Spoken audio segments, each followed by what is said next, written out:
Tes mic 1 2. Baik, kita mulai insyaallah.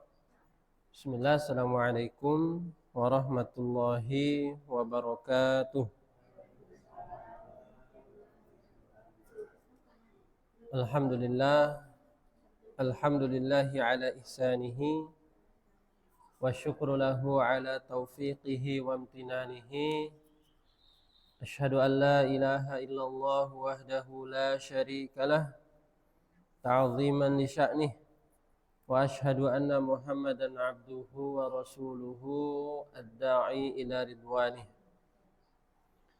Alhamdulillah, segala puji hanya milik Allah Subhanahu wa taala yang senantiasa menjaga kita di atas kenikmatan yang begitu besar. Dan kembali Allah Subhanahu wa taala menjaga kita di atas nikmat sehat. Allah Subhanahu wa taala juga masih menjaga kita di atas nikmat iman, keistiqomahan. Yang mudah-mudahan Allah Subhanahu wa taala memberikan kita keistiqomahan, kemudian senantiasa mempermudah atau memudahkan kita untuk menjalankan setiap ketaatan kepadanya, dan Allah Subhanahu wa taala mewafatkan kita dalam keadaan husnul khatimah. Baik, jemaah yang dimuliakan Allah Subhanahu wa taala, alhamdulillah pada kesempatan ini Allah Subhanahu wa taala kembali memudahkan kita untuk melanjutkan kajian kita. Dan insyaallah tema kita pada kesempatan ini adalah yang berkaitan dengan permasalahan puasa. Ya, karena puasa atau bulan Ramadan akan sebentar lagi mendatangi kita. Yang mungkin tinggal hitungan minggu. Ya. Ini sebulan ini selesai. Ya. Masuk pada bulan ketiga, kita sudah masuk, ya, atau pertengahan bulan ketiga kita sudah masuk pada bulan Ramadan. Maka tentunya ada hal-hal yang perlu kita siapkan untuk menjemput kedatangan bulan suci yang agung ini. Bulan Ramadan disebutkan oleh Allah Subhanahu wa taala adalah bulan yang sangat agung, ya. Di antara firman Allah Subhanahu wa taala, "Syahrul Ramadan alladzi unzila fihi al-Qur'an." Pada bulan Ramadan, kata Allah Subhanahu wa taala, Al-Qur'an yang kita baca, Al-Qur'an yang menjadi pedoman hidup kita, Al-Qur'an yang menjadi panduan hidup kita itu diturunkan pada bulan Ramadan. Ya. Kenapa tidak pada bulan-bulan yang lain? Berarti ada sesuatu yang Allah Subhanahu wa taala muliakan pada bulan Ramadan tersebut, ya. Dan sesuatu yang mulia itu sering terjadi di bulan Ramadan. Misalnya Allah Subhanahu wa taala menurunkan Al-Qur'an pada bulan Ramadan, ya. Kemudian ada satu malam yang Allah Subhanahu wa taala lipat gandakan pahalanya, khairun min alfi syahr, kata Allah dalam Al-Qur'an, lebih baik daripada 1000 bulan, dan itu terletak di malam bulan Ramadan, ya. Kemudian di bulan Ramadan Nabi menyebutkan juga pintu-pintu surga dibuka oleh Allah Subhanahu wa taala dan pintu-pintu neraka ditutup. Ya. Jadi orang yang diberikan keutamaan khusus oleh Allah Subhanahu wa taala untuk masuk ke dalam surga, maka pada bulan Ramadan ini semua pintu surga dibuka oleh Allah Subhanahu wa taala dan ditutup pintu-pintu neraka. Kemudian juga di bulan Ramadan Allah Subhanahu wa taala melipat gandakan pahalanya. Seperti misalnya orang yang melakukan ibadah umrah di bulan Ramadan, kata Nabi, siapa yang melaksanakan umrah pada bulan Ramadan ka haji ma'i. Kata Rasul, siapa yang melakukan ibadah umrah pada bulan Ramadan, pahalanya itu sama seperti haji bersamaku. Jadi ada keutamaan yang sangat banyak sekali ketika seseorang melakukan ibadah pada bulan Ramadan. Pada bulan Ramadan Allah Subhanahu wa taala menyebutkan, man qama ramadhana imanan wa ihtisaban ghufira lahu ma taqaddama min dzambih. Siapa yang melaksanakan sholat malam pada bulan Ramadan, maka Allah Subhanahu wa taala akan menghapuskan dosa-dosanya yang telah lalu. Banyak sekali keutamaan yang ada di bulan Ramadan hanya 1 bulan. Dari 1 tahun yang kita miliki, 1 bulannya itu memang Allah Subhanahu wa taala sediakan kekhususan pada bulan-bulan tersebut. Ya, pada hari-hari di bulan tersebut ada keutamaan yang luar biasa. Makanya Nabi Shallallahu Alaihi Wasallam menyebutkan rugi bagi orang yang mendapati bulan Ramadan kalau dosa-dosanya itu tidak diampuni oleh Allah Subhanahu Wa Taala. Sampai Nabi mengatakan rogi ma'anf, celaka, rogi ma'anf, celaka, rogi ma'anf. 3 kali Nabi mengulangnya, menunjukkan bahwasanya sesuatu ini sangat ditegaskan. Sampai 3 kali diulang-ulang oleh Nabi, celaka, celaka, celaka. Ditanya kenapa? Man adraka Ramadan falam yugfarlah. Siapa yang mendapati bulan Ramadan tapi dia keluar dari bulan Ramadan dalam keadaan tidak diampuni. Ya. Jadi sayang sekali 1 bulan itu yang harusnya kita maksimalkan dengan ibadah-ibadah, dengan amal-amal yang diperintahkan oleh Allah Subhanahu wa taala, kita gunakan dengan semaksimal mungkin. Ya, di sana ada pembatal-pembatal puasanya, ada yang dimakruh-makruhkan, ada yang mendatangkan pahala kalau kita kerjakan, maka itu semua harus kita pelajari supaya menjadi sempurna ibadah puasa kita di sisi Allah Subhanahu wa taala. Jadi memang ujian bagi kita kaum muslimin, 1 bulan itu ternyata banyak di antara kita itu yang enggak tahan. Ada yang semangatnya cuman 1-2 hari pertama bulan Ramadan. Ada yang semangatnya cuman 10 awal di bulan Ramadan.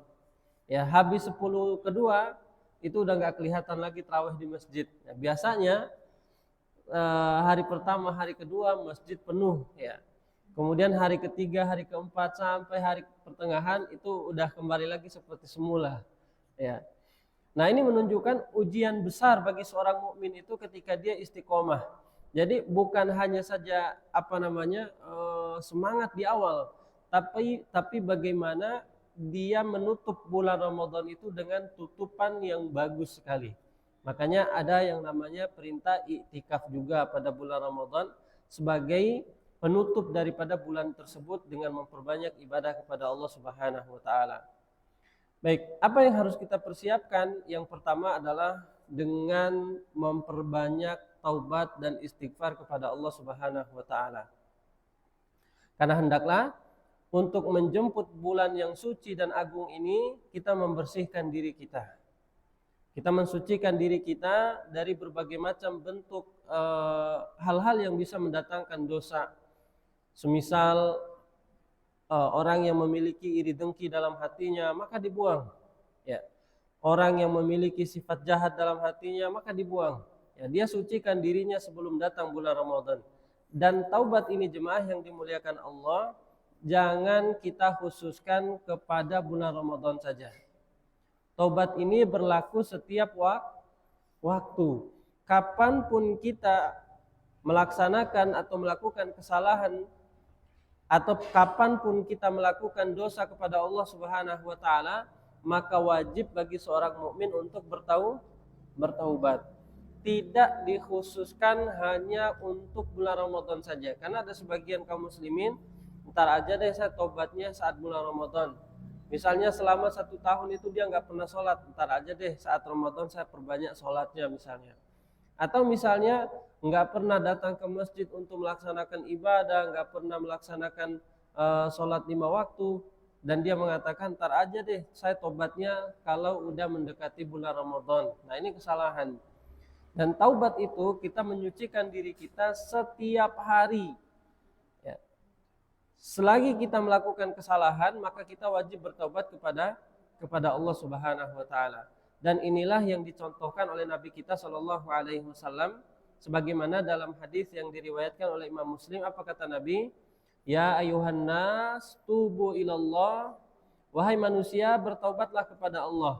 Wa inni atubu ilallahi fil yaumi mi'ata marrah. Karena sesungguhnya aku, kata Rasul, bertaubat kepada Allah dalam sehari itu 100 kali. Subhanallah.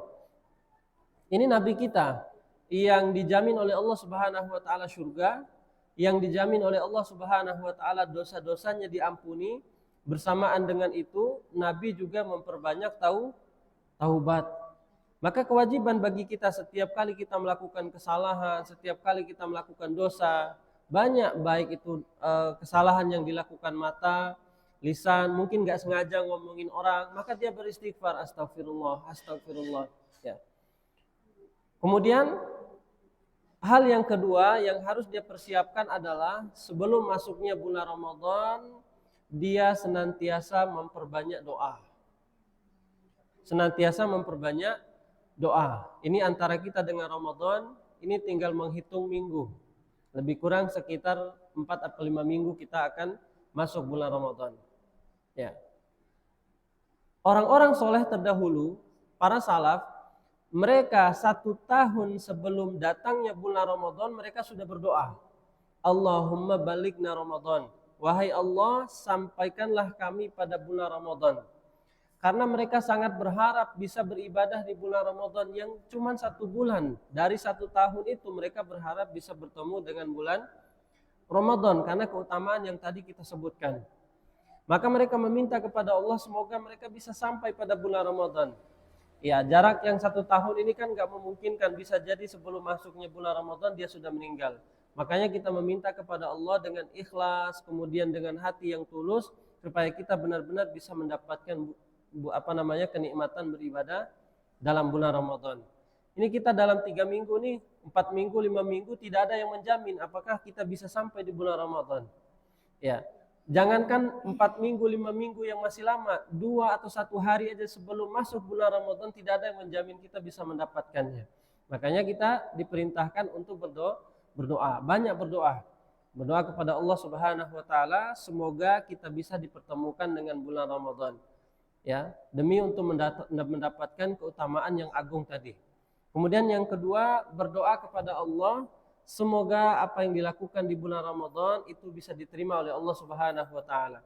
Dari amalan-amalannya, salat-salatnya, baca Qur'annya, kemudian tarawihnya dan lain sebagainya, doa semoga amalan tersebut diterima oleh Allah Subhanahu wa taala.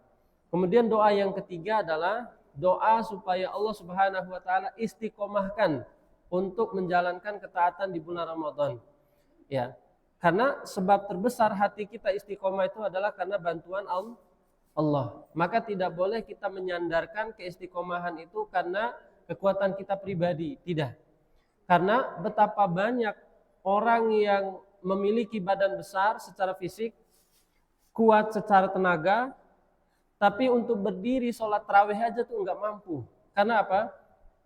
Tidak memiliki keimanan kepada Allah Subhanahu wa taala. Makanya dia jarang berdoa, tidak meminta kepada Allah Subhanahu wa taala untuk diistiqomahkan. Maka itu yang harus kita minta apa tadi yang pertama? Kita meminta kepada Allah semoga Allah Subhanahu wa taala menyampaikan kita pada bulan Ramadan. Ya Allah, sampaikanlah kami pada bulan Ramadan. Ya Allah, sampaikanlah kami pada bulan Ramadan. Kemudian yang kedua, kita minta kepada Allah semoga amalan-amalan yang dikerjakan itu diterima oleh Allah Subhanahu wa taala. Kemudian yang ketiga, kita minta sama Allah semoga kita diberikan keistiqomahan oleh Allah Subhanahu wa taala untuk menjalankan ketaatan tersebut. Ya, karena sayang kesempatan yang sudah Allah Subhanahu wa taala berikan kalau tidak dimanfaatkan dengan baik, maka itu akan menjadi sesuatu yang sia-sia. Jadi cuman hanya waktu sebulan, ya. Kemudian kalau tidak dimanfaatkan maka dia akan sangat merugi. Seperti tadi hadis yang kita sebutkan, Nabi sampai berkata celaka bagi siapa? Bagi orang yang mendapatkan bulan Ramadan tapi dia tidak diampuni dosa-dosanya oleh Allah Subhanahu wa taala. Baik, kemudian persiapan yang ketiga, setelah kita bertaubat, kemudian setelah kita berdoa kepada Allah Subhanahu wa taala, yang ketiga memperbanyak ilmu yang berkaitan dengan permasalahan bulan Ramadan. Karena kita berpuasa harus sesuai dengan tuntunan Nabi Shallallahu Alaihi Wasallam. Apa saja syarat-syarat puasa, apa saja pembatal-pembatal puasa, apa saja yang dimakruhkan untuk dilakukan, apa saja yang boleh dilakukan. Nah itu semua harus kita pahami supaya puasa yang kita lakukan, puasa yang kita kerjakan menjadi sempurna di sisi Allah Subhanahu wa taala. Baik, jemaah yang dimuliakan Allah Subhanahu wa taala, kita akan masuk tentang beberapa poin yang berkaitan dengan permasalahan puasa Ramadan. Baik, yang pertama, syarat wajib orang yang berpuasa. Syarat wajib orang yang berpuasa. Yang pertama, sebagaimana yang disebutkan oleh para ulama, adalah harus beragama Islam. Ya. Maka orang yang kafir, maka dia tidak boleh berpuasa. Kalaupun dia berpuasa, maka puasanya tidak dianggap sebagai pahala puasa. Nah, kemudian yang kedua, orang yang berpuasa tersebut syarat wajibnya adalah bulugh, yaitu mencapai usia baligh.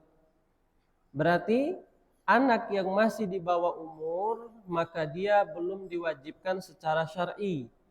Kalaupun dia berpuasa, insya Allah puasanya tetap sah, hanya saja dia tidak dibebankan kewajiban. Misalnya ada anak yang di bawah umur, sama orang tuanya ingin dibiasakan puasa nih, tapi dia belum balik. Nak, kamu puasa dulu ya. Ya misalnya dia dilatih puasa, insya Allah puasanya tetap sah, hanya saja dia belum diwajibkan. Dan kalau seandainya dia nggak puasa pun nggak ada masalah sebenarnya, maka orang tua tidak boleh memaksa. Tapi kalau dibiasakan itu lebih afdal. Ya.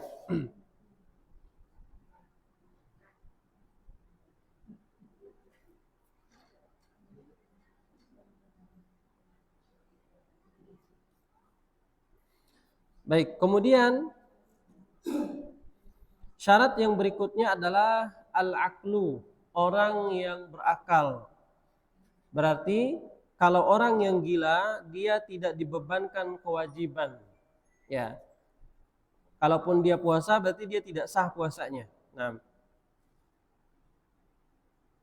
Kemudian yang keempat syarat wajibnya adalah al-qadru 'ala siyam, orang yang mampu untuk melakukan puasa. Orang yang mampu untuk melakukan puasa. Berarti orang yang tidak mampu, dia tidak dibebankan kewajiban secara syar'i. Siapa saja yang tidak mampu? Yang tidak mampu itu ada dua bentuk.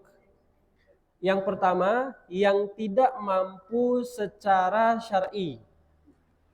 Yang tidak mampu secara syar'i itu seperti apa? Misalnya orang yang haid atau orang yang sedang nifas, ya, atau orang yang sedang sakit. Ya, laki-laki dewasa kemudian dia sakit, nah ini secara syar'i tidak bisa dia buat-buat karena memang takdir dari Allah Subhanahu wa taala. Orang yang haid, orang yang nifas, orang yang sakit, ya, maka ini sebab syar'i namanya. Sebab syar'i, maka dia boleh meninggalkan puasa. Tidak ada kewajiban bagi mereka untuk berpuasa, hanya saja kalau mereka meninggalkan puasa, maka mereka harus mengqodoknya di lain hari.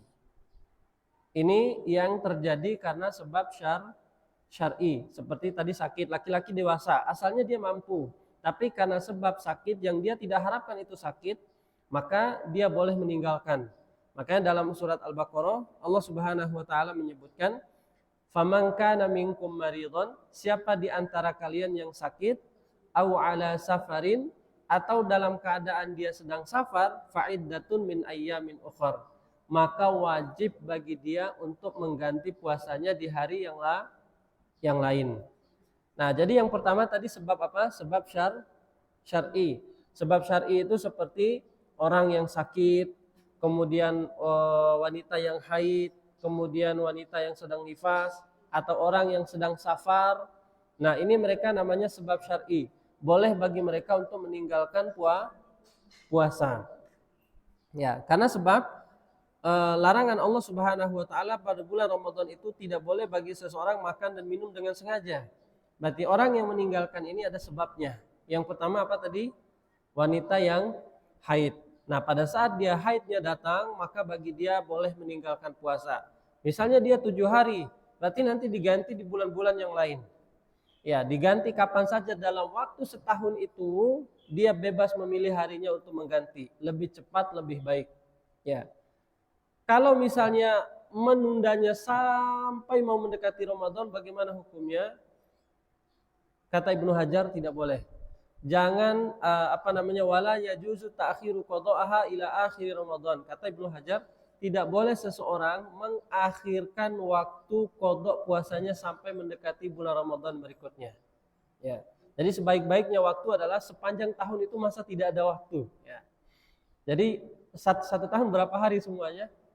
Banyak. Kalau dia cuma meninggalkannya 7 hari, itu tentu waktunya sangat banyak. Ya. Kemudian begitu juga dengan wanita yang nifas, maka bagi dia nanti menggantinya di hari-hari yang lain. Misalnya nifasnya sampai sebulan, berarti nanti dia ganti puasanya yang sebulan itu di bulan yang lain. Boleh bagi dia untuk tidak berurut. Misalnya di bulan ini dia mampu mengerjakannya 3 atau 4 kali, di bulan berikutnya 3 atau 4 kali. Pokoknya dalam 1 tahun itu tidak mesti harus berurutan 30 hari berturut-turut. Ya, boleh dijeda. Kemudian begitu juga dengan orang yang sakit. Ini orang yang sakit ada harapan untuk sembuh. Ya. Misalnya dia sakitnya sakit parah, ya. Kemudian ada harapan untuk sembuh. Dia sakitnya parah yang tidak bisa membuat dia untuk melaksanakan puasa. Jadi kalau dia tetap memaksakan dirinya berpuasa, maka dia nanti akan memudaratkan dirinya. Maka boleh meninggalkan puasa pada saat tersebut. Nanti setelah dia sembuh, maka puasanya diganti. Kemudian yang berikutnya adalah kata Allah dalam Al-Quran, "Faman kana minkum maridun aw ala safarin," atau sedang safar. Orang yang sedang safar. Apa itu safar? Orang yang sedang melakukan perjalanan jauh. Nah, orang yang sedang melakukan perjalanan jauh diringankan bagi dia boleh untuk meninggalkan puasa. Ya. Hanya saja para ulama memberikan syarat. Kalau misalnya perjalanannya tidak membutuhkan tenaga yang banyak sampai membuat dia mendapatkan mudarat dari puasanya, maka sebaiknya tetap dilaksanakan puasa. Misalnya nih, sekarang kita kan kalau ke Saudi, kalau jalan kaki atau naik unta kan susah tuh. Ya, atau misalnya lewat darat, ya, yang membutuhkan waktu yang begitu banyak. Apalagi jaraknya sudah berapa ratus mil itu, ya sangat banyak. Nah, tapi dilewati dengan pesawat yang kita hanya duduk kemudian bisa menikmati dengan fasilitas pesawat tersebut. Maka kalau kita tidak ada kendala dalam melakukan perjalanan tersebut, ya, kata Allah Subhanahu wa taala dalam Al-Qur'an, "Wa antasumu khairul lakum." Puasa lebih baik bagi kalian. Gitu. Jelas ya? Jadi kalau kita melakukan safar, kita merasa berat untuk melakukan puasa pada saat safar, dia harus menahan lapar dalam keadaan misalnya nyetir. Nih kalau dia nggak makan nih bisa membuat dia mudarat nanti. Maka pada saat itu boleh bagi dia untuk berbuka. Tapi kalau perjalanannya itu mudah, kemudian tidak menguras tenaga, dia hanya menikmati duduk, tidur dan lain sebagainya, maka kata Allah, wa antasumu khairul lakum. Puasa itu lebih baik, jangan ditinggalkan pada saat itu. Jelas ya? Jadi bagi orang yang sedang safar, kalau dia merasa berat, maka bagi dia boleh untuk membatalkan puasanya. Tapi kalau nggak berat-berat amat, ya dia nggak lapar, cuman tidur tok nunggu sore, itu nggak kata Allah, maka puasa itu lebih baik untuk dia teruskan. Baik, kemudian sebab yang kedua, itu yang tadi pertama sebab syar'i.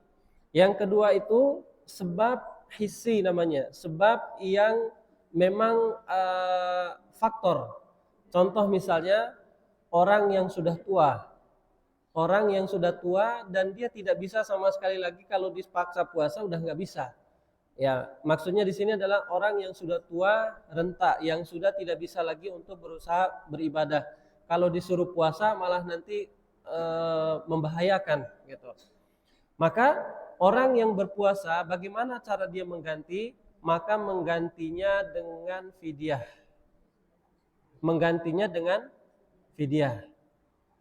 Begitu juga yang kedua, orang yang sakit yang tidak ada harapan untuk sembuh.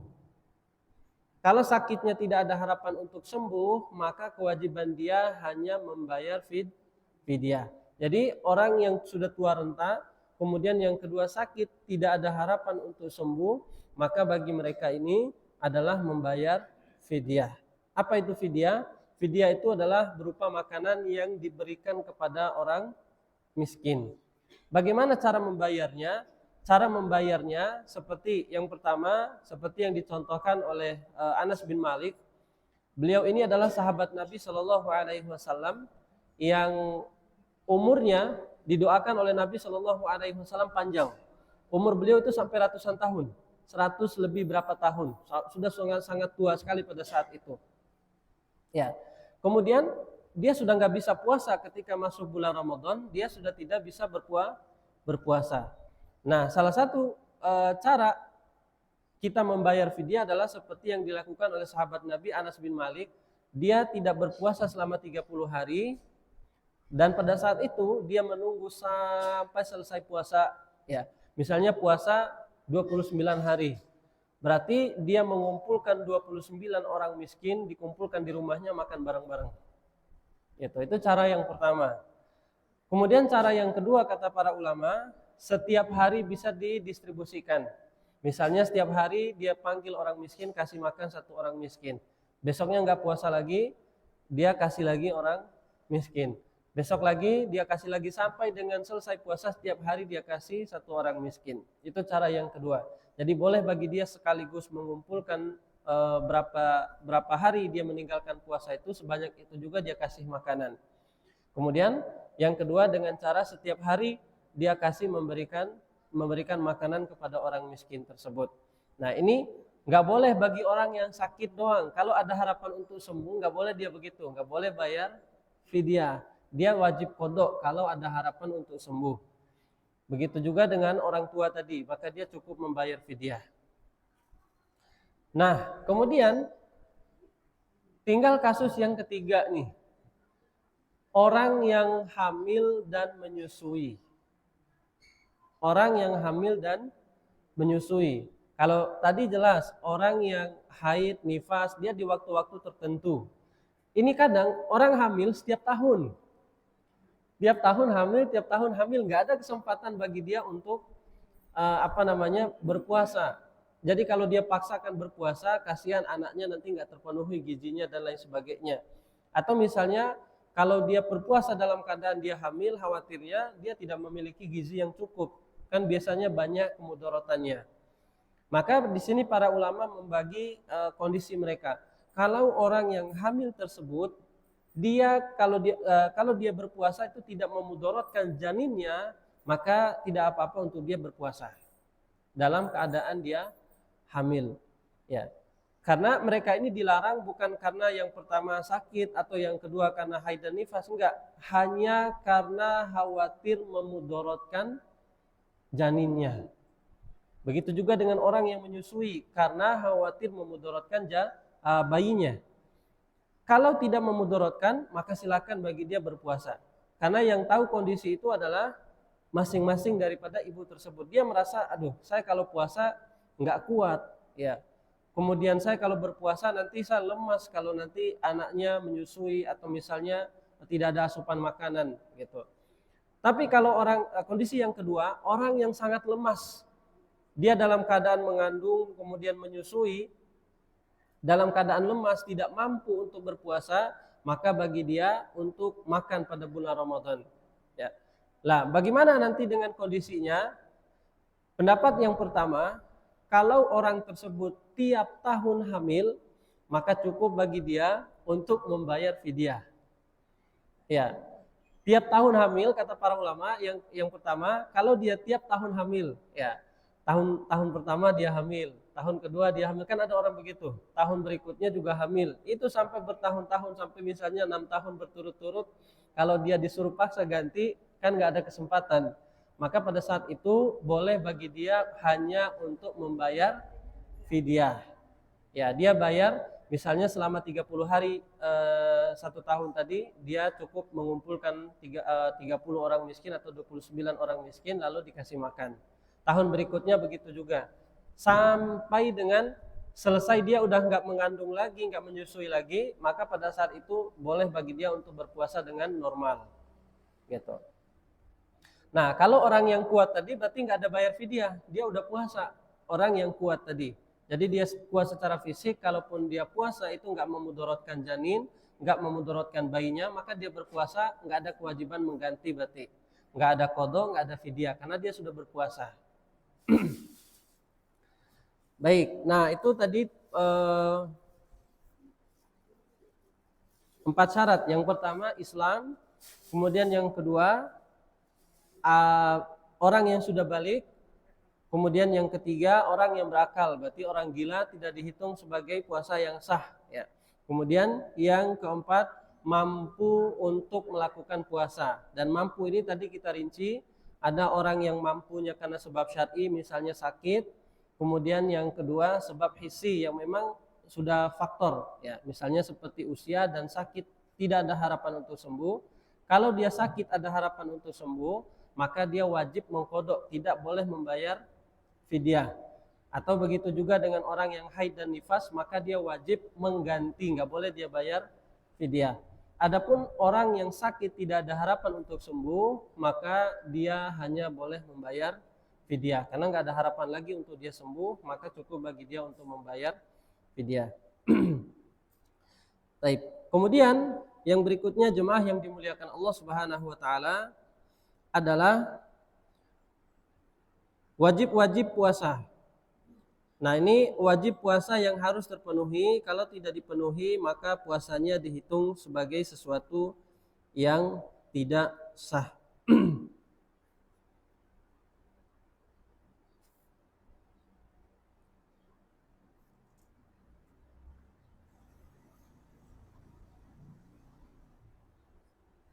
Baik, yang pertama an-niyatu minal lail. Wajib puasa yang pertama adalah niat di waktu malam. Niat di waktu malam.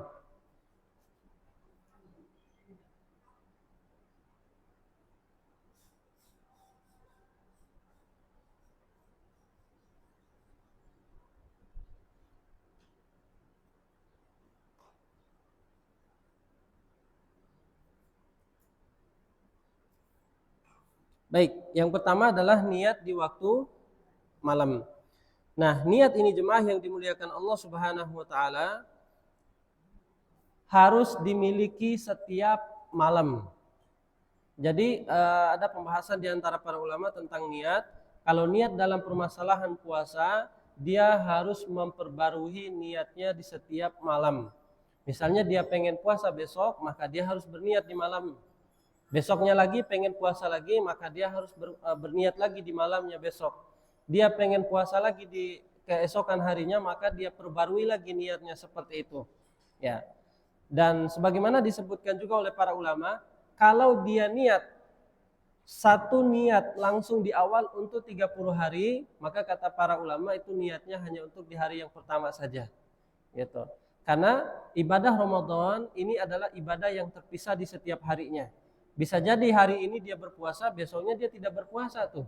Bisa jadi karena dia sakit, kalau dia ada halangan tertentu, misalnya wanita bisa saja dia terkena haid di pertengahan bulan Ramadan dan lain sebagainya.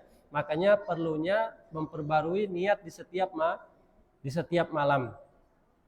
Dan juga disebutkan oleh para ulama, baiknya niat itu diletakkan di dalam hati, itu wajibnya. Adapun melafazkannya itu bagian dari sesuatu yang dicintai. Ya. Jadi kalau misalnya dia hanya melafazkan tapi dalam hatinya itu ragu-ragu, puasa besok, tapi dia hanya melafazkan, itu terhitung yang ada dalam hatinya. Kalau dia nggak menetapkan niat di malam harinya, berarti besoknya nggak ada puasa bagi dia.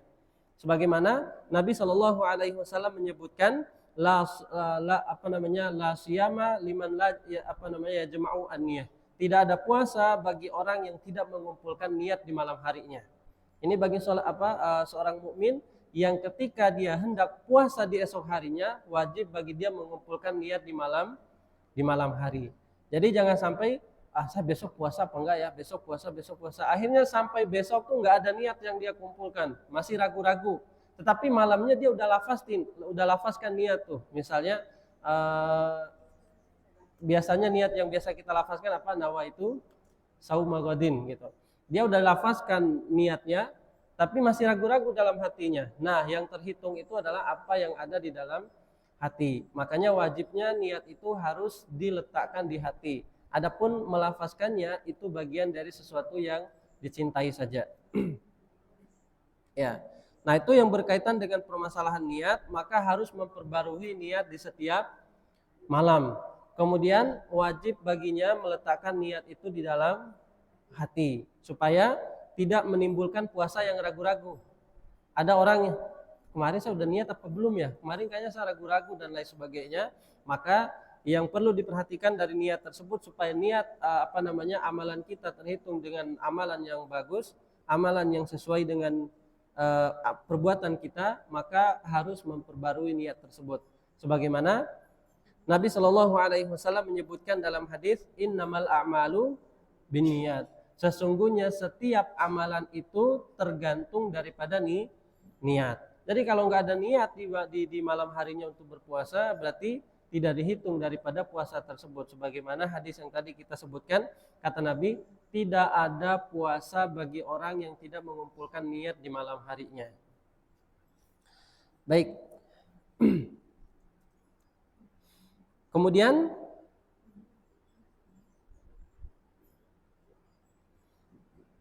yang berikutnya adalah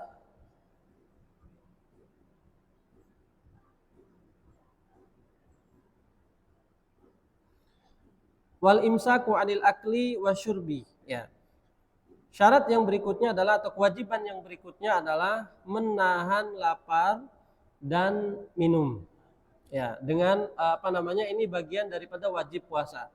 Menahan lapar dan minum. Ya. Ketika berpuasa, maka wajib bagi dia untuk senantiasa tidak melakukan aktivitas makan dan minum karena ini yang wajib. Ya. Kalau dia makan dan minum dengan sengaja, maka tentunya ini membatalkan puasa dan wajib bagi dia mengqadha puasanya. Karena ada pembahasan kalau orang yang makan dan minum dengan sengaja, maka itu tidak memudaratkan puasanya. Ya, ada orang yang makan tapi nggak sengaja, dia baru makan lupa, ya, udah beberapa sendok nasi atau misalnya udah habis satu piring nasi baru dia ingat, loh ternyata saya puasa ini. Nah itu gimana tuh dia? Ya kata Nabi Shallallahu Alaihi Wasallam. Yang pertama, kalau orang tersebut memakannya dengan sengaja, maka kewajiban bagi dia adalah mengqadha. Tapi kalau orang yang tidak sengaja dalam melakukan aktivitas tersebut, misalnya dia makan dengan sengaja atau minum makan dengan tidak sengaja, minum juga dengan tidak sengaja, maka itu tidak memudaratkan puasanya. Maka dia harus tetap melanjutkan puasa. Walaupun tadi dia sudah makan. Kedengaran suaranya?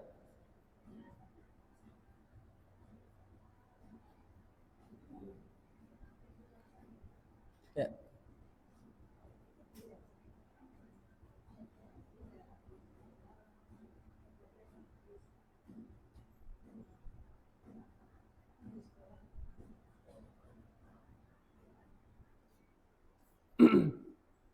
Baik, ya. Baik, kita lanjutkan. Nah, itu yang berkaitan dengan makan dan minum. Fal aklu wa syurbi in kana qalilan amdan yubtilus siyam. Makan, minum walaupun sedikit yang dilakukan dengan sengaja itu membatalkan puasa. Ya, mau dia makan secuil, mau dia makan banyak, yang dilakukan dengan sengaja itu tetap membatalkan puasa. Hanya saja pembahasan para ulama, boleh nggak dia mencicipi makanan? Ya, biar nanti tahu rasanya gitu. Asin apa sedap. Ya. Nah, karena di sini disebutkan permasalahan yang disebutkan di sini adalah kalau sesuatu yang dimasukkan itu sampai melewati tenggorokan, itu yang bisa membatalkan puasa. Jadi kalau dia mencicipi dan bisa membuangnya kembali, ya nggak apa-apa. Ya. Jadi jangan sampai dia cicipi nanti 1 sendoknya langsung masuk semua. Ya. Nah itu keenakan jadinya. Ya. Nah jadi itu yang pertama, makan dan minum dilakukan dengan sengaja, baik sedikit ataupun banyaknya, dilakukan dengan sengaja, maka dia membatalkan puasa. Amma idza kana nasiyan au jahilan fa innahu la yubtilu siyam. Adapun apabila dilakukan dengan tidak sengaja atau tidak tahu, maka itu tidak membatalkan puasa. Mau dia makannya banyak, makannya sedikit, dan dia nggak tahu, dia lagi enak makan, udah selesai makan minum, baru ada orang yang ngingetin, bukannya kamu puasa ya? Oh iya saya puasa misalnya. Berarti itu rezekinya dia. Ya, sebagaimana dalam hadis Nabi Shallallahu Alaihi Wasallam yang diriwayatkan oleh Imam Bukhari dan Imam Muslim, hadis sahih. Kata Nabi Shallallahu Alaihi Wasallam, man nasiya wa huwa shaimun fa akala aw syarab falyutimmu siyamahu. Kata Nabi dalam hadis yang sahih, hadis Bukhari Muslim, kata Nabi, siapa yang lupa dan dalam keadaan puasa lalu dia makan atau minum, maka hendaklah dia menyempurnakan puasanya. Karena kata Nabi Shallallahu Alaihi Wasallam, fa inna ma at'amahu Allah wa saqahu. Karena pada saat itu Allah Subhanahu Wa Taala sedang memberikan rezeki kepada dia. Nah itu dalilnya bahwasanya orang yang makan dengan nggak sengaja, tapi jangan pura-pura. Ya, dia udah makan tapi pura-pura gitu. Oh tadi saya lupa. Nah ini tergantung daripada niatnya, nanti akan ditanggung di hadapan Allah. Tapi kalau orang yang benar-benar lupa, ini maksudnya. Kadang kan ada orang begitu. Dan biasanya itu di awal-awal puasa. Nah karena kita udah terbiasa makan minum di siang hari, pada saat hari pertama, hari kedua itu biasanya nggak sadar. Ya. Loh bukannya puasa ya? Oh iya. Nah lalu bagaimana kalau ada orang yang mengingatkan lagi makan? Kita nelan nggak tuh? Pas lagi makan, kamu puasa ya? Oh iya saya puasa, dia terus makan. Nah ini namanya kesalahan. Jadi makanan yang ada di mulutnya yang hendaklah dia buang. Ya, jadi tidak diteruskan makannya kalau sudah diingatkan. Ya, jadi jangan keenakan juga lagi makan diingatin malah diterusin gitu. Ya, itu yang berkaitan dengan makan dan minum. Jika dilakukan dengan sengaja, maka banyak dan sedikitnya itu membatalkan puasa. Namun jika tidak dilakukan dengan lupa atau karena tidak tahu, maka itu tidak membatalkan puasa. Kemudian, nah begitu juga dengan orang yang melakukan muntah, ya. Orang yang melakukan muntah dengan sengaja, maka itu membatalkan puasa. Jadi dia sengaja misalnya memasukkan sesuatu yang bisa bikin dia muntah, atau bisa mencium bau sesuatu yang memang sengaja dia ingin muntah.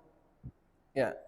Maka ini membatalkan puasa. Adapun orang yang misalnya muntah karena nggak sengaja, maka ini tidak membatalkan puasa. Dia teruskan lanjutkan puasanya karena dilakukan dengan tidak sengaja.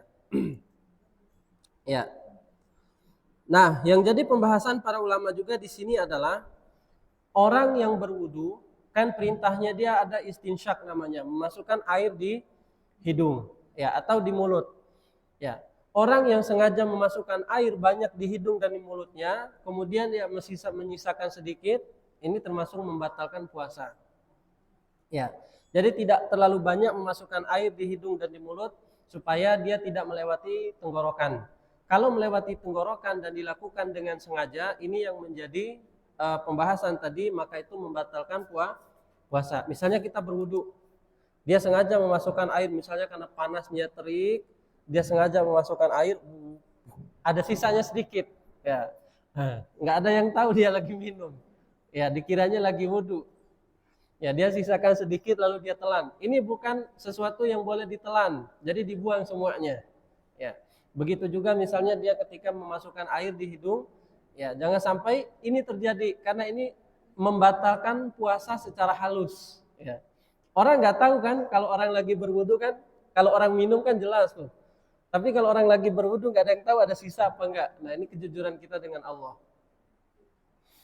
Nah ini yang berikutnya, yang tadi melanjutkan dari makan dan minum dengan sengaja, termasuk di dalamnya adalah memasukkan air yang melewati tenggorokan, dengan sengaja, seperti berwudu lalu dia menyisakan sedikit air misalnya untuk dia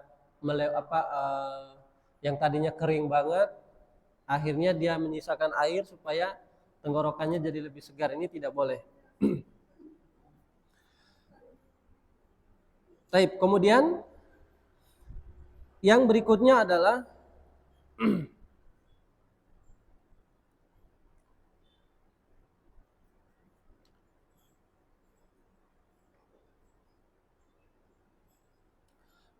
mufsadatis siyam, sesuatu yang bisa merusak puasa. Ya, itu tadi syarat wajibnya ada 4. Yang pertama niat, kemudian yang kedua menetapkan niat di setiap malamnya, ini wajib. Kemudian yang ketiga menahan makan dan minum, termasuk di dalamnya tidak melakukan aktivitas-aktivitas yang bisa merusak puasa, seperti misalnya muntah dengan sengaja atau misalnya memasukkan air dengan sengaja. Kemudian syarat wajib yang berikutnya adalah ma'rifatu torofain nahar, mengetahui kapan waktu dan berbuka. Nah, ini syarat yang disebutkan oleh Abu Syuja, bahwasanya harus mengetahui kapan masuk waktunya dan kapan berbuka. Karena kalau orang yang tidak mengetahui waktunya, misalnya dia puasanya sudah pagi hari, dia sahurnya setelah subuh misalnya, maka ini tidak ada syarat wajib bagi dia. Atau misalnya berbuka lebih awal, ya, maka harus tahu dia kapan waktu yang pas untuk sahur dan kapan waktu yang pas untuk berbuka. Ya, misalnya, wah ini kayaknya udah berbuka nih, dia baru hanya sekedar prasangka, dia udah makan, tiba-tiba orang azan, berarti dia lebih dulu mendahului. Nah, ini nanti akan kita sebutkan di hal-hal yang bisa merusak puasa. Lebih awal dia berbuka walaupun hanya 1 menit daripada waktu azan, maka itu membatalkan puasa karena belum waktunya untuk berbuka. Ya, baik. Kemudian, atau ada yang mau ditanyakan dulu sebelum kita masuk ke hal-hal yang bisa merusak puasa? Ya, silakan Pak. Insyaallah.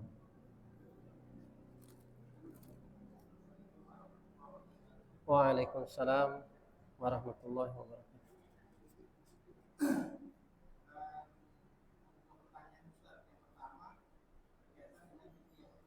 Fidyah.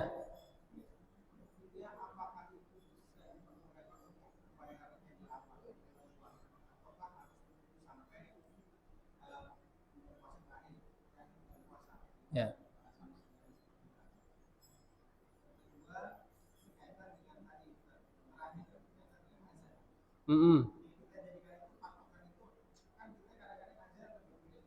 Ya. Ya.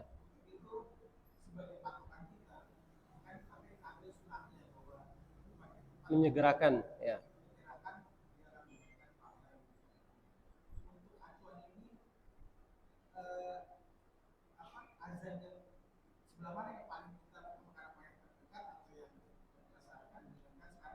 Ya. Baik, Masya Allah. Baik, pertanyaan yang sangat bagus. Yang pertama yang berkaitan dengan permasalahan fidyah. Boleh tidak fidyah itu disegerakan di awal sebelum masuk bulan Ramadan? Jadi dia bayar semua di awal, kemudian biar nanti dia tentram, mungkin gak ada pikiran lagi buat fidyah gitu. Karena tadi sunnah yang kita sebutkan, yang pertama adalah boleh bagi dia untuk mengumpulkan orang itu setelah bulan Ramadan. Setelah selesai bulan Ramadan dan dia memiliki utang puasa selama 29 hari tadi penuh, kemudian lalu dikumpulkan 29 orang miskin lalu makan bersama-sama. Itu cara yang pertama yang tadi kita sebutkan. Kemudian yang kedua, setiap hari memberi makan kepada 1 orang miskin. Kenapa tidak adanya pilihan yang ditanyakan tadi? Kenapa nggak di awal saja? Karena ada hikmah di situ. Bisa jadi dia meninggalnya sebelum sempurna daripada 29 hari puasa, misalnya baru berjalan 10 hari puasa, qadarullah dia meninggal. Maka yang wajib dibayar berapa? 10. Begitupun ketika misalnya dia menggunakan cara yang kedua tadi, 1 hari 1 kali membayar orang, memberi makan kepada orang miskin 1 hari, 1 hari, supaya pertama hikmahnya tadi dia tidak mengetahui kapan dia meninggal dan lain sebagainya. Bisa saja sebelum genap daripada bulan puasa itu, maka dia sudah dipanggil oleh Allah Subhanahu wa taala, maka dia hanya membayar daripada hutang daripada puasanya tersebut.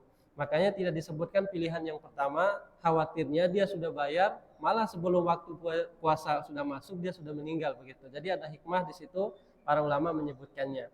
Jadi kalau dia sudah selesai dari puasa, kan dia tahu nih hutangnya 30 hari atau misalnya 29 hari, baru nanti dia bayar kalau udah selesai semua. Begitu juga dengan yang 1 hari 1 kali, 1 hari 1 kali, karena dia sudah tahu dia meninggalkannya segitu banyak. Tapi kalau dibayarkan di awal, dia nggak tahu nih bakalan ketinggalan berapa hari nanti begitu. Jadi kenapa tidak disebutkan itu? Karena hikmahnya kita tidak tahu bagaimana takdir ke depan. Kemudian yang kedua, terkait dengan waktu azan. Ini waktu azan di setiap daerah itu beda-beda. Misalnya ini kalau kita berbicara tentang misalnya waktu azan yang jauh. Misalnya antara Jawa Barat misalnya dengan Jawa Timur ada selisih nggak? Ada misalnya beberapa menit walaupun nggak banyak. Antara Jawa dengan Lombok itu udah 1 jam, 1 jam, ya. Kemudian antara Jawa dengan Papua itu udah berapa jam itu, selisihnya banyak. Walaupun orang yang ada di Bima misalnya atau yang ada di Lombok, dia mendengar azan di TV, itu nggak boleh dia buka gitu. Tapi bagaimana ketentuan waktu di daerahnya dia? Atau misalnya kita yang sudah mendengar azan di TV sebelah mana yang duluan, misalnya yang duluan azan, maka nggak boleh kita segerakan berbuka. Misalnya dia lagi makan, kenapa kamu berbuka? Saya sudah mendengar orang azan, nggak boleh dia berpatokannya di daerah lain. Maka yang menjadi patokannya adalah di daerah tinggal tempat dia sekitar. Misalnya berarti kalau di sini ya di sini. Ini adalah patokan waktu yang ditetapkan pemerintah. Misalnya azan maghrib sekarang jam 18:10 misalnya. Ini ditetapkan oleh daerah setempat. Bisa jadi nanti dia ke ke Bogor beda 1 menit atau 2 menit gitu. Maka yang jadi patokan dia adalah azannya orang sekitar. Kalau dia nanti pergi ke Bogor, jangan lagi nanti patokannya pakai waktu Depok. Tunggu azannya orang Bogor. Kalau dia pergi ke Bima, jangan lagi pakai waktu Depok, pakai waktu Bima gitu. Jadi yang menjadi patokan kita adalah ketetapan daripada pemerintah setempat waktu yang ditentukan. Tapi yang jadi masalah itu kadang dari sini lebih dulu, di sana udah duluan gitu. Misalnya di sini Allahu Akbar, di sana belum bunyi gitu. Atau misalnya di sana udah azan, di sini belum. Jadi ada yang duluan. Maka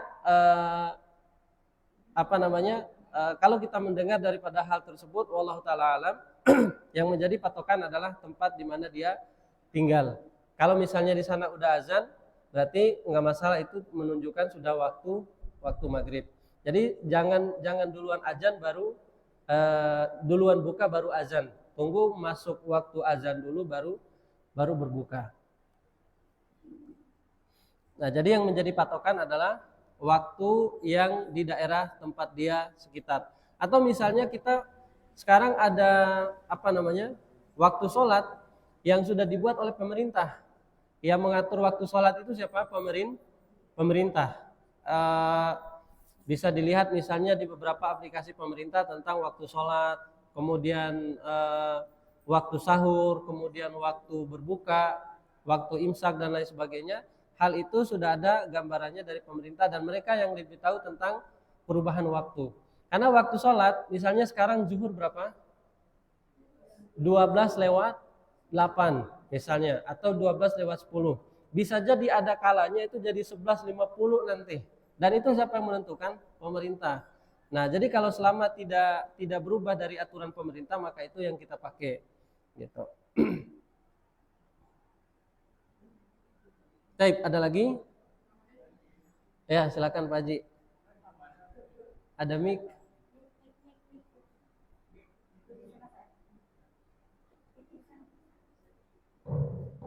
Ya, bunyi.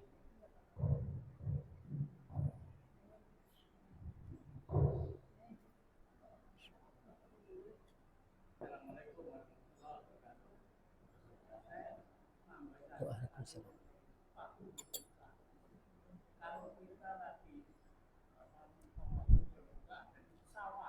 Ya.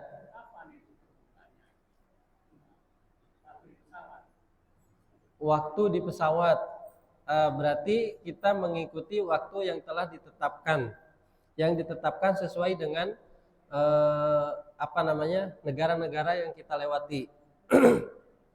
Biasanya di pesawat itu ada jam-jam yang memang mereka sudah tetapkan mengikuti apa?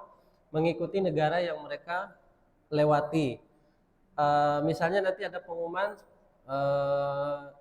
sekarang jam apa namanya, pukul sekian dan sekian. Dan biasanya kan di pesawat itu ada TV-nya tuh. Dan di situ nanti ada waktu-waktu yang menunjukkan waktu dari daerah-daerah tersebut. Misalnya dari sini kita berangkatnya jam 12. Nanti nyampenya di Papua itu bisa jadi udah jam berapa gitu. Dan waktunya langsung berubah otomatis. Dari sini tidak lagi disetting dengan waktu jam Depok, tapi nanti setelah di sana itu udah disetting dengan baik. Dan biasanya mereka nanti akan mengumumkan. Tapi ada juga pesawat yang tidak mengumumkan apa namanya, waktu dan lain sebagainya. Bisa kita lihat di jam HP atau dan lain sebagainya. Apalagi sekarang, dulu kalau di zaman Nabi Shallallahu Alaihi Wasallam, cara menentukan waktu berbuka gimana?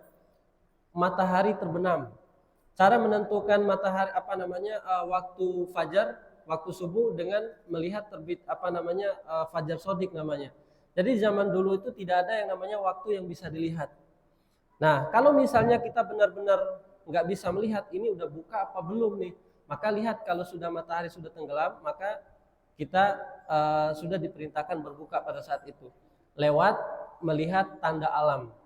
Kalau tidak bisa melihat jam, apalagi misalnya kita mengunjungi negara yang tidak ada azannya, misalnya nggak ada suara azan, nggak ada ini udah masuk waktu buka apa gimana gitu, maka kita lihat daripada tanda alam, yaitu matahari terbenam. Terbenamnya setelah terbenam sempurna, jadi sudah tidak ada lagi cahaya yang muncul, baru boleh bagi dia untuk berbuka. Kemudian yang berikutnya adalah kalau misalnya dia tidak bisa menentukan, nggak ada bawa jam, dia bisa tanya orang sekitar. Ya, dia bisa tanya orang sekitar. Di sini maghrib jam berapa? Kalau misalnya dia nggak tahu nih maghrib waktunya kapan, Pak di sini maghrib waktunya kapan? Misalnya maghrib itu waktunya jam 6 lewat sekian. Maka dia lihat di jamnya yang sudah dia setting, oh iya bentar lagi. Dan masih banyak cara lagi untuk kita bisa menentukan kapan waktu berbuka dan kapan waktu sahur. Apalagi di pesawat biasanya ada pramugari, bisa kita tanya kalau kita tidak tahu. Nah ini kasusnya sama seperti kita sholat. Kalau kita mengunjungi suatu tempat dan kita nggak tahu kiblat, yang kita tanya itu adalah orang yang paham tentang daerah sekitar.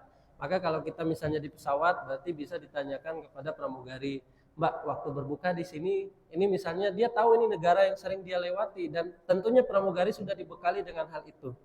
Gitu. Jadi bisa ditanyakan kepada orang yang lebih paham, misalnya seperti pramugari dan lain sebagainya, kalau memang kita tidak tahu.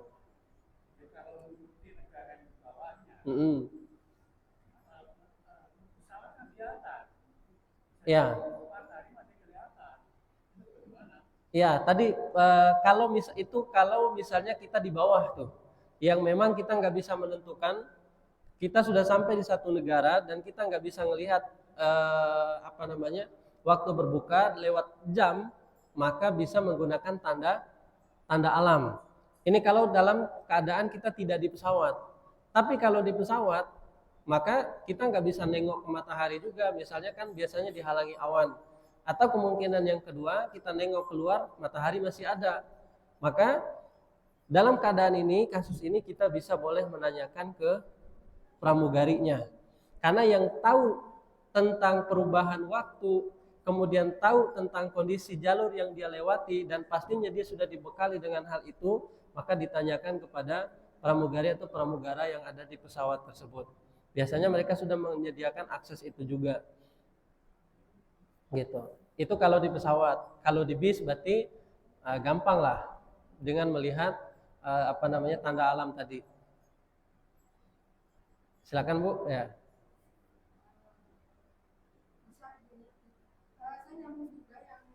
Ya.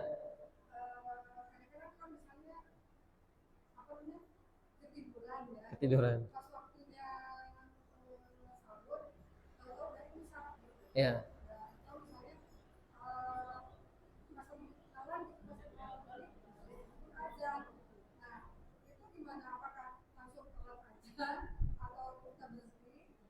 Ya.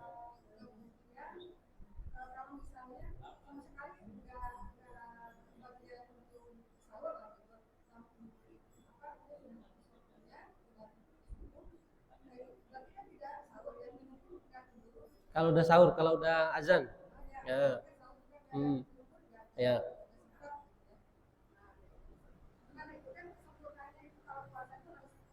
Ya.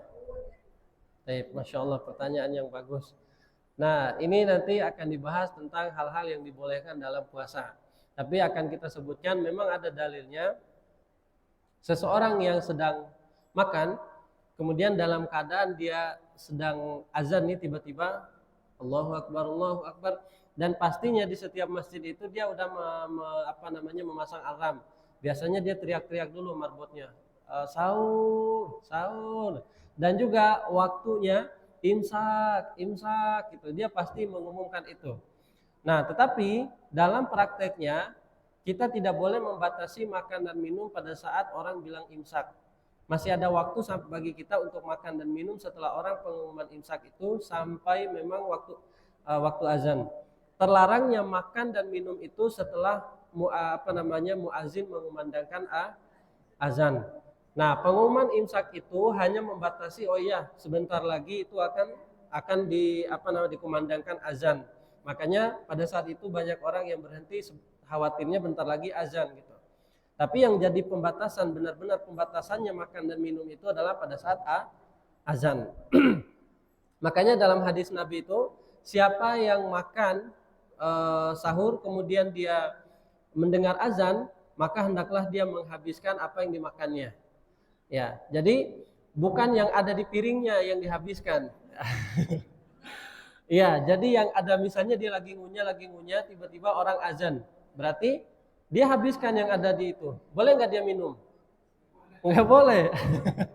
Iya, jadi jangan sampai dia habiskan yang ada di itu, minum padahal orang sudah azan. Nah, ini namanya puasanya tidak sah nanti. Jadi yang boleh dia habiskan apa yang sudah dia masukkan itu. Ya, langsung dia telan. Ya. Ya, itu resiko. Ya, sama kayak tadi misalnya kita bangunnya telat, kan orang nggak makan sahur karena bangunnya sudah selesai azan misalnya, otomatis kan dia nggak makan sahur tuh. Berarti pada saat itu dia tetap dihitung kesempurnaan puasanya walaupun tidak makan sahur. Nabi Shallallahu Alaihi Wasallam dalam puasa sunnah, ketika Nabi Shallallahu Alaihi Wasallam ditanya nih oleh istrinya, kata Nabi, wahai Aisyah, apakah hari ini ada makan? Kata Aisyah, nggak ada makan wahai Rasulullah. Baiklah, kalau gitu hari ini saya puasa aja, gitu. Jadi karena nggak ada makan, langsung Nabi Shallallahu Alaihi Wasallam meniatkannya untuk puasa. Artinya Nabi pada saat itu nggak makan sahur.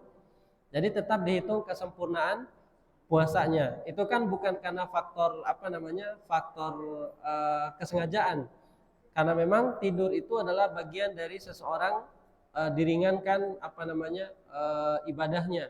Misalnya seperti orang yang sholat, dia tidur di malam hari dan bangunnya sampai orang sudah selesai sholat. Maka pada saat setelah dia bangun itu, maka kewajiban dia adalah sholat. Nah, orang yang tidur diberikan keringanan. Misalnya kalau dia tidak sahur, maka tetap diberikan kesempurnaan pahala. Tapi jangan nggak puasa gitu. Aduh, saya nggak sahur nih, ya udah saya nggak puasa deh. Nah, ini yang nggak boleh. tetap dia lanjutkan puasanya. Gitu. Nah, berarti batas akhirnya adalah azan. Adapun pengumuman imsak itu hanya untuk menandakan dekatnya waktu azan, yang memberikan kita kayak alarm gitu. Tet, bentar lagi azan. Maka berhati-hati makan minum di situ. Khawatirnya tiba-tiba orang azan gitu.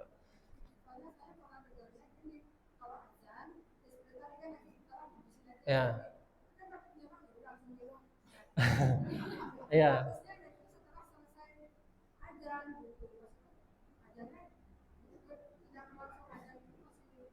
Ya, pada saat muazin mengumandangkan Allahu Akbar, maka yang dihabiskan itu adalah yang ada di apa namanya, di makanannya tersebut. Walaupun di sini ada makanan dan piring nih, masih banyak, maka nggak boleh dia habiskan gitu. Yang dihabiskan hanya yang ada di tenggorokannya saja. Maka ini hikmahnya kenapa apa namanya, kita diperintahkan supaya sahur itu tidak mendekati banget waktu azan, supaya ada jeda kita makan dan minum dan istirahat gitu. Ada lagi? Ya, silakan Pak Haji, Masya Allah.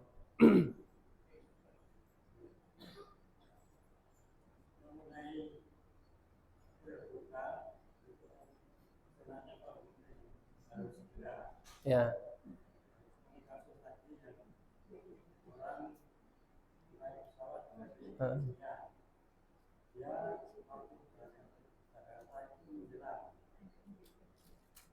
Menjelang buka? Belum.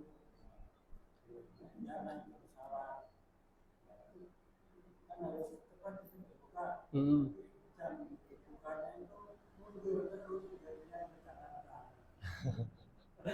Iya. Iya. Baik, Masya Allah. Taruhlah misalnya kita berangkat itu yang beda waktu itu misalnya antara Bali itu udah beda waktunya. Bali dan Jakarta itu bedanya satu jam. Misalnya kita berangkatnya di Bali nih. Berangkatnya dari Bali masih jam 5. Belum buka nih. Nanti pada saat naik pesawat itu di apa namanya? Perbatasan Jawa dan Bali kan itu udah apa namanya? Udah berbeda. Set, tiba-tiba sudah masuk waktu azan. Berarti yang kita ikuti yang mana? Kita tetap mengikuti yang masih jam 5 di Bali atau yang udah masuk waktu maghrib daerah Jawa? Malah kalau kita ngikutin terus daerah Bali nanti kita akan isya nanti di sini di Jawa gitu. Maka ngikutin waktu Bali. Nah, ini memang sesuatu yang tidak pernah terjadi di zaman Rasul. Tetapi kita mengikuti waktu yang dimana kita berada di situ. Kalau Rasul Shallallahu Alaihi Wasallam dulu melakukan perjalanan kan tidak pakai pesawat dan lain sebagainya, dan mereka senantiasa bisa melihat dengan tanda alam ketika mereka berbuka. Mereka singgah di suatu tempat melihat, oh ini sudah tenggelam matahari baru berbuka. Kalau sekarang kita aksesnya sudah sangat mudah sekali, kita bisa lihat jam. Oh ini jam di Bali misalnya azannya sekian, jamnya di Jawa azannya sekian, dan perubahan waktu itu kalau HP kita udah otomatis, itu waktu nanti akan berubah otomatis.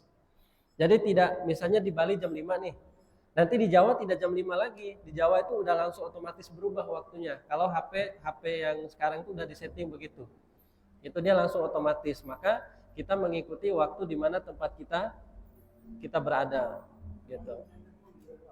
Ya, ya sama kebalikannya. Di sini bentar lagi, misalnya beberapa menit lagi azan, kemudian dia jalan, pesawat kan begitu cepat tuh. Dan kita belum mendapati waktu buka di atas pesawat, masih ada beberapa menit. Tiba-tiba terjadi perubahan waktu.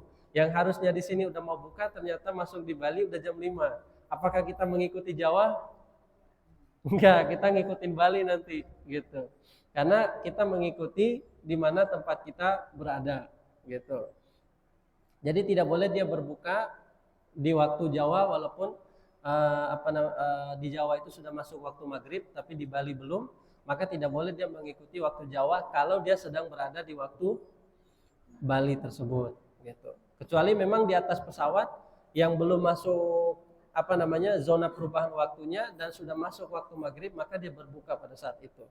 Dan biasanya kalau pesawatnya yang udah bagus, dia pasti ada pengumuman saatnya waktu maghrib, gitu. Saatnya waktu zuhur, dia diumumkan. Baik, ada lagi? Ya, silakan Bu, Masya Allah.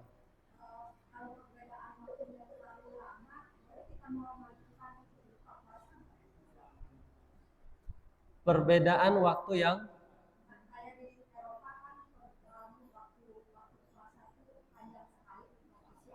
ya.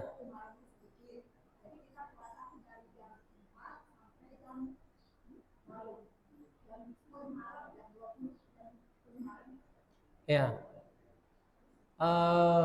Saya pernah membaca beberapa fatwa, kalau tidak salah, kalau kita dapati waktu yang begitu lama untuk berpuasa, maka dia dikiaskan.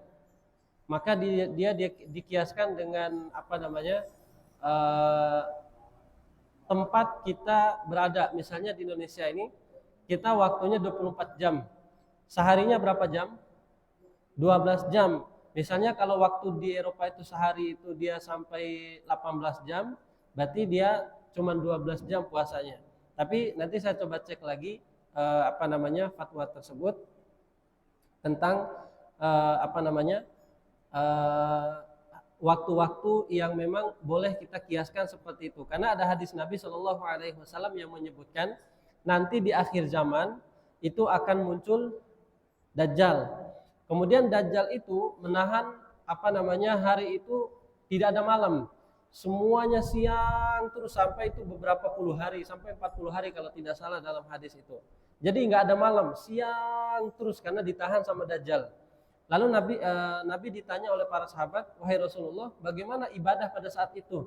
Kan nggak ada malam tuh, nggak ada malam terus. Maka kata Nabi Shallallahu Alaihi Wasallam, dikiaskan dengan waktu ibadahnya kalian. Jadi dikiaskan itu maksudnya antara zuhur dengan asar tuh waktunya berapa lama. Kemudian antara maghrib dengan isya waktunya berapa lama. Begitu juga dengan puasa. Misalnya pada saat itu puasa 24 jam, berarti bukannya nanti di waktu yang 12 jam gitu. Jadi berdasarkan hadis itu sehingga para ulama mengkiaskan waktu yang kebiasaan di suatu daerah, misalnya di Indonesia itu kan 12 jam puasanya. Berarti nanti dikiaskan dengan waktu yang lama tadi. Tapi nanti akan kita bahas lagi, insya Allah saya akan pastikan lagi jawabannya. Insya Allah akan kita bahas di pertemuan berikutnya, insya Allah. Jadi kalau misalnya jedanya waktunya terlalu lama seperti tadi, misalnya sampai di sini kan cuma 12 jam ya. Di Eropa bisa sampai berapa jam? 20 jam satu harinya, malamnya sedikit. Nah itu bagaimana nanti insya Allah akan kita bahas di pertemuan berikutnya insya Allah. Ada lagi?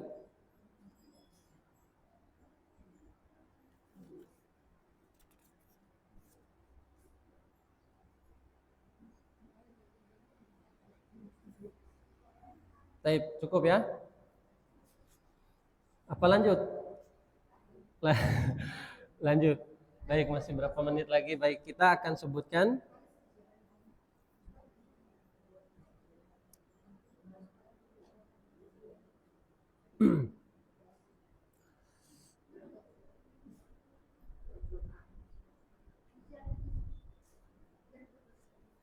baik, hal-hal yang bisa merusak puasa.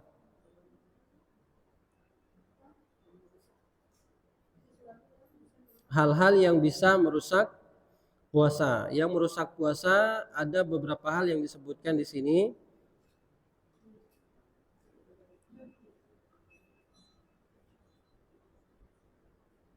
Yang pertama adalah ma wasala amdan ila al-jauf. Nah, itu yang pertama, seperti yang contoh tadi kita sebutkan, apa-apa yang sampai ke tenggorokan dengan sengaja. Nah, ini yang bisa membatalkan puasa yang pertama, apa-apa yang sampai di tenggorokan dengan sengaja. Ya, misalnya seperti air atau apa saja yang nyampai ke tenggorokan, maka ini termasuk yang bisa membatalkan puasa. Kemudian di sini disebutkan seperti orang yang berwudu tadi kita contohkan, kalau dia sengaja memasukkan airnya, ya, walaupun misalnya perbuatan wudu itu kan nggak sengaja, tapi kalau dia sengaja memasukkan air banyak dan menyisakan dalam mulutnya, maka ini bisa membatalkan puasa. Sebagaimana Nabi Shallallahu Alaihi Wasallam menyebutkan, balighu fil istinsyaki illa antakuna so'iman. Kata Nabi Shallallahu Alaihi Wasallam, maka beristinsyaklah kalian dalam keadaan berwudu, maksudnya memasukkan air di hidung, kecuali dalam keadaan berpuasa, maka dia tidak boleh melakukan istinsyak atau memasukkan air ke dalam hidungnya lebih banyak. Itu selain daripada puasa maka dimasukkan. Adapun orang yang berpuasa tidak boleh, karena dikhawatirkan akan sampai masuk ke dalam tenggorokan. Nah, kasusnya bagaimana dengan orang yang berdahak? Dia berdahak, dahaknya udah mau keluar tapi malah masuk lagi. Nah, itu gimana kasusnya? Kan ada orang begitu, dia mau keluarin dahaknya, udah mau keluar tapi malah dahaknya masuk lagi. Nah, itu gimana hukumnya? Ya, rezeki. Iya. Iya, jadi itu bukan sesuatu yang dari luar. Jadi kalau misalnya dia pengen dahak, udah mau keluar tapi masuk lagi, maka itu tidak membatalkan puasa karena bukan dari luar. Yang jadi masalah adalah yang dimasukkan dari luar. Ya. Baik. Kemudian yang berikutnya adalah al-haknah, yaitu melakukan suntikan. Ya, melakukan suntikan. Suntikan yang dimaksud di sini adalah suntikan yang menambah vitamin. Ya, suntikan yang menambah vitamin. Ya, misalnya seperti infus atau suntikan obat atau suntikan apa saja, suntikan yang menambah sesuatu dalam tubuhnya untuk dia menjadi kuat, untuk dia menjadi lebih segar dan lain sebagainya. Ini yang membatalkan puasa. Tapi kalau misalnya suntikan itu seperti apa istilahnya? Ya, ambil sampel, ambil darah dan lain sebagainya, ini tidak masalah. Nah, yang menjadi pembahasan para ulama di sini adalah suntikan yang itu menambah obat, menambah stamina supaya badan jadi lebih segar. Ini yang membatalkan puasa karena dikiaskan dengan makan dan minum. Ya, jadi suntikan yang menambah gizi apapun ini tidak diperbolehkan dalam keadaan dia berpuasa, karena kalau dia nggak mampu, misalnya dia sakit nih, maka sebaiknya dia buka gitu. Itu hikmahnya, orang sakit boleh dia berbuka. Jangan malah dia menambahkan suntikan energi. Karena ini dihukumi, misalnya kan yang dilarang itu makan dan minum. Jadi kalau suntikan nggak masalah, ini salah. Jadi kalau dia menambah energi, ini sama seperti dihukumi dengan orang yang makan dan minum tadi. Kemudian yang ketiga adalah memasukkan obat tidak lewat mulut tapi lewat jalur belakang. Misalnya ada orang yang memasukkan obat di jalur belakang, ini juga termasuk hal yang membatalkan puasa. Maka itu hikmahnya kalau dia sakit dia batalkan puasanya. Fa in kana maridon au ala safarin fa iddatun min ayyamin ukhra. Kalau dia sakit dan gak mampu untuk berpuasa, maka dia ganti nanti dengan hari yang lain. Jadi tidak memaksakan harus sampai, kan gak boleh minum obat misalnya, terus dia cari cara supaya nanti masukin obatnya lewat belakang. Ya. Maka ini hal yang juga membatalkan puasa. Kemudian yang berikutnya adalah muntah dengan sengaja. Ini yang tadi kita sebutkan, orang yang muntah dengan sengaja termasuk membatalkan puasa.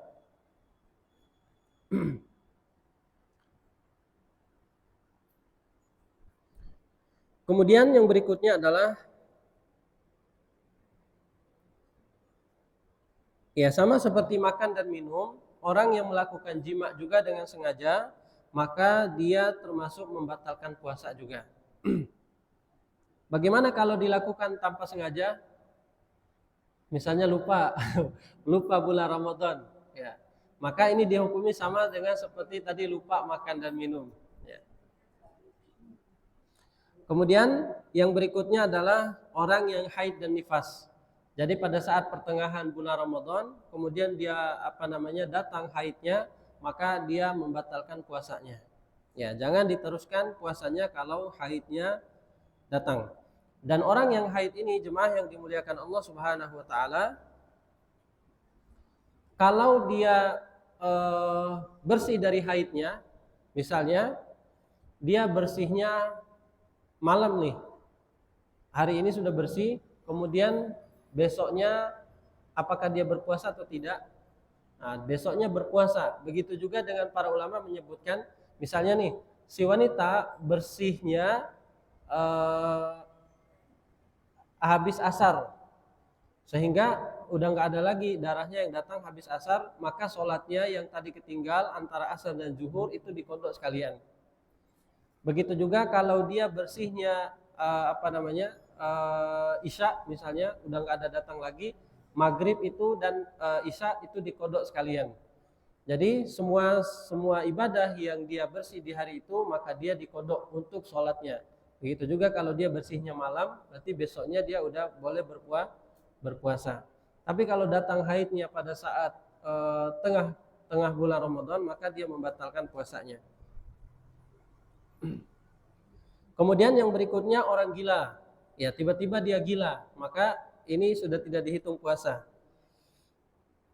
Kemudian yang berikutnya adalah wal igmam kulla yaum, orang yang memiliki penyakit pingsan tiap hari.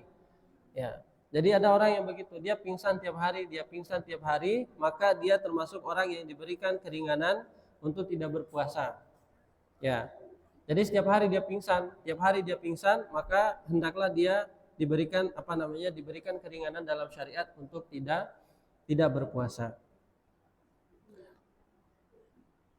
Taib, ada masih banyak lagi hal-hal yang membatalkan puasa. Insya Allah kita akan bahas secara lengkapnya di pertemuan yang berikutnya insya Allah. Dan juga beberapa hal yang berkaitan dengan hal-hal yang boleh dilakukan dalam berpuasa. Baik, cukup ya. Apa ada yang mau ditanyakan lagi?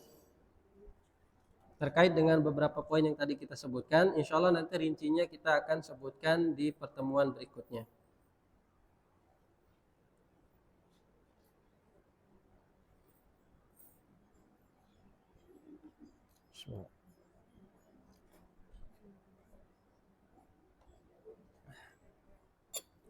Cukup ya? Nah, silakan Pak Haji.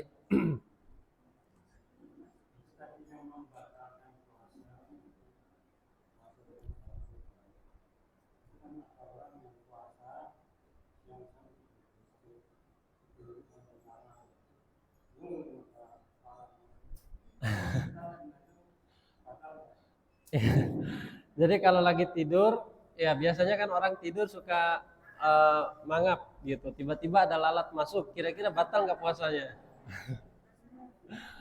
Ya, ini yang dimasukkan itu tanpa sengaja, berarti bukan keinginan dia. Berarti ini nggak membatalkan puasa. Kan dilakukan tanpa sengaja tadi. Ya. Atau misalnya dalam keadaan dia nggak ingin, kan siapa sih yang mau makan lalat gitu? Ya.